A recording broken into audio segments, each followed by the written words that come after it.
जयपुरा के देवी माँ के मंदिर में नवरात्रों की पूजा बड़े ही हर्षोल्लास के साथ चल रही थी। काफी भक्त इकट्ठे हुए थे और पंडित रामदीन देवी माँ के मंत्रों उच्चारण कर रहे थे। तभी अचानक कहीं से बड़ी तेज आंधी आई, जिसमें सारी हवन सामग्री के साथ साथ पंडित रामदीन भी हवा में उड़ गए। कुछ ही देर के बाद पंडित रामदीन की खून से लथपथ लाश धम से आकर मंदिर की जमीन पर गिरी। वहां मौजूद सारे लोग बुरी तरह डर गए। अचानक एक कर्कश आवाज उन्हें सुनाई पड़ी। मैं रावण हूँ, रावण। एक भी पूजा पाठ करने वाले को और माता की पूजा कराने वाले को जिंदा नहीं छोड़ूंगा। अगर तुम लोग अपनी भलाई चाहते हो तो मेरी पूजा करो, समझे? इस गांव में मेरी ही पूजा होगी। मैं ही हूं शक्तिशाली। संपूर्ण विश्व में मेरे नाम का डंका बजता है। मेरे अधीन काम करोगे तो इस गांव में सुख चैन शांति से रहोगे, वरना सबको मार डालूंगा। मेरा नाम रावण है, रावण। उसकी ये आवाज सुनकर जद्दीपुरा के सारे लोग बुरी तरह से घबरा गए। वो करे तो करे क्या? अब तो उसके भय से उस गांव में लोग रावण की पूजा भी करने लगे, जिसे देखकर 18 साल का मोहन बोला, अरे भाई, अब राक्षस रावण के डर से आप लोग उसकी पूजा करने लगे हो, और वो भी माता रानी की पूजा छोड़कर। कितना बड़ा पाप कर रहे हो तुम। जानते भी हो तुम लोग क्या कर रहे हो, कैसा अनर्थ कर रहे हो। देख भाई मोहन, अब तू जो भी समझना चाहता है समझ ले, पर हम उस शक्तिशाली रावण से नहीं निपट सकते।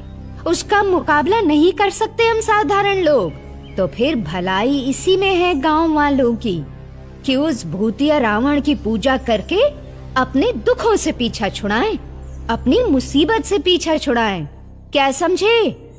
मैं तो कहता हूँ मोहन, तू भी ऐसा ही कर, नहीं तो तू भी मारा जाएगा उस पंडित की तरह। क्यों फिजूल की बातें करते हो? भगवान से बड़ा और कोई नहीं हो सकता धरती पर। इस पर उसके दोस्त अमित ने तर्क दिया। अरे तुमने देखा नहीं क्या, जब हवन चल रहा था किस तरह से जोर की आंधी आई और हवन सामग्री को और पंडित रामदीन को भी अपने साथ उड़ा ले गई। इतनी पावन जगह पर हवन चल रहा था, लेकिन माता दुर्गा ने कुछ भी नहीं किया उनके लिए। अब बोल। मैं तो उस भूतिया रावण से बिल्कुल नहीं डरता, और तुमको भी उससे डरने की जरूरत नहीं है। ये भूत प्रेत कुछ नहीं होते। माता रानी की शक्ति के आगे सब फीके पड़ जाते हैं। मोहन के इतना कहते ही भयानक रूप वाला वो राक्षस अपने 10 मुंह को फाड़े हुए प्रकट हो गया और मोहन को उसी वक्त वही मार मार कर खा गया। ये नजारा देखकर अमित अब बुरी तरह से डर गया था। उसे देखकर वो भूतिया रावण बोला, डरो मत अमित, अब से तुम मेरे भक्त हो, मेरे परम भक्त। मैं रावण हूँ।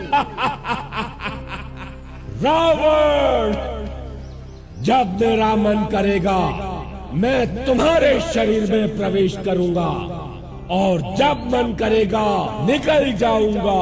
फिर कुछ दिनों में लोग तुमसे भी ऐसे ही डरेंगे जैसे कि आज मुझसे डरते हैं। बोलो, कौन ज्यादा ताकतवर हुआ, ये गांव के लोग या मैं?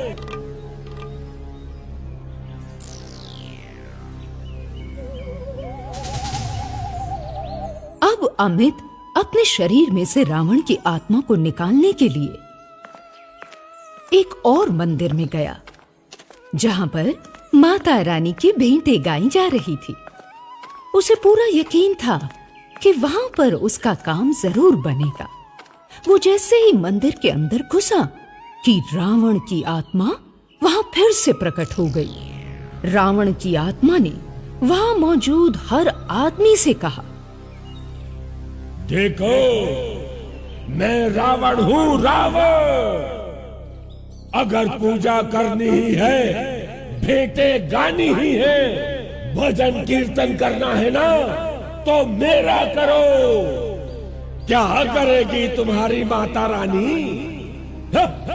अब तक तो गांव वालों का भला किया नहीं, अब कौन सा कुबेर का खजाना ले आएगी वो? माफ कर दीजिए, आप जो कोई भी हैं, कृपया यहाँ से जाइए।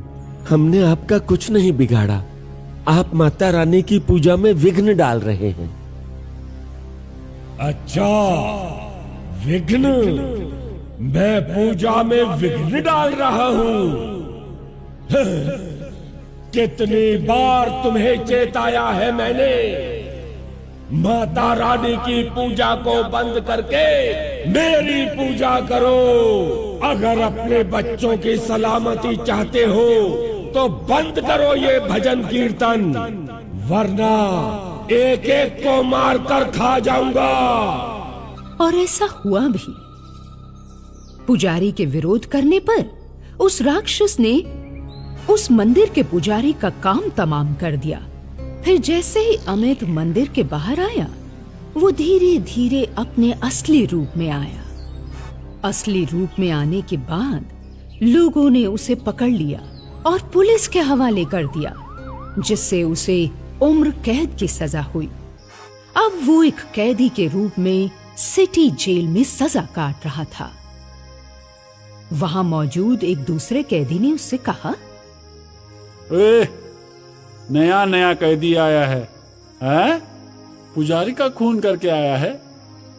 अबे यार, क्या पड़ी थी तुझे खून करने की? ये सुनते ही अमित के शरीर में एक बार फिर से रावण की आत्मा प्रवेश कर गई। वो बोली, हाँ हाँ, मारा है, और अब कान खोल के सुनो।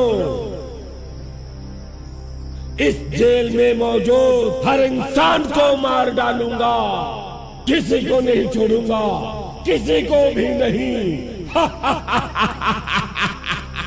मेरा नाम रावण है, रावण। ऐसा कहकर उसने मौजूद वहां सारे लोगों को मार दिया। उसके 10 मुंह से भयंकर आग की लपटें उठ रही थी, जिसमें सारा का सारा सिटी जेल जलकर राख हो गया। गांव में रोज ऐसी घटनाएं अब आम हो चली थी, जिससे अमित के घर वाले बेहद परेशान थे। वो एक ऐसे तांत्रिक की तलाश में थे जिससे अमित को मुक्ति मिले और उस राक्षस रावण का भी काम तमाम हो जाए। फिर कुछ दिनों की तलाश के बाद उन्हें शिव जी का एक भक्त मलंग तांत्रिक बाबा मिला, जिसने उन्हें गांव की सारी स्थिति वहीं बैठे बैठे बता दी। उसने कहा कि जद्दीपुरा गांव में ये रावण राक्षस जब तक है, तब तक ना अमित का भला हो सकता है और ना ही गांव वालों का। उसने फौरन देवी मां की पूजा की तैयारी करी और फिर कहा, दशहरे का दिन, विजयदशमी का दिन अति पवित्र दिन है। ये त्याग और तप का दिन है। यही दिन उत्तम है रावण को उसके असली लोक में भेजने का। मुझे मेरे लोक में भेजोगे? रावण को रावण के लोक में भेजोगे? इसके बाद तांत्रिक ने अपने हाथ में पवित्र जल लेकर अमित के ऊपर छींटे मारे। पवित्र मंत्रोच्चारण की शक्ति से उस रावण की आत्मा को कैद कर लिया, जिससे वो छटपटाकर इधर उधर भागने लगी और फिर अंततः रावण के पुतले में जाकर धूम धूम कर जल उठी। उसके बाद तो गांव के लोगों ने चैन की सांस ली और दशहरा धूमधाम से मनाया।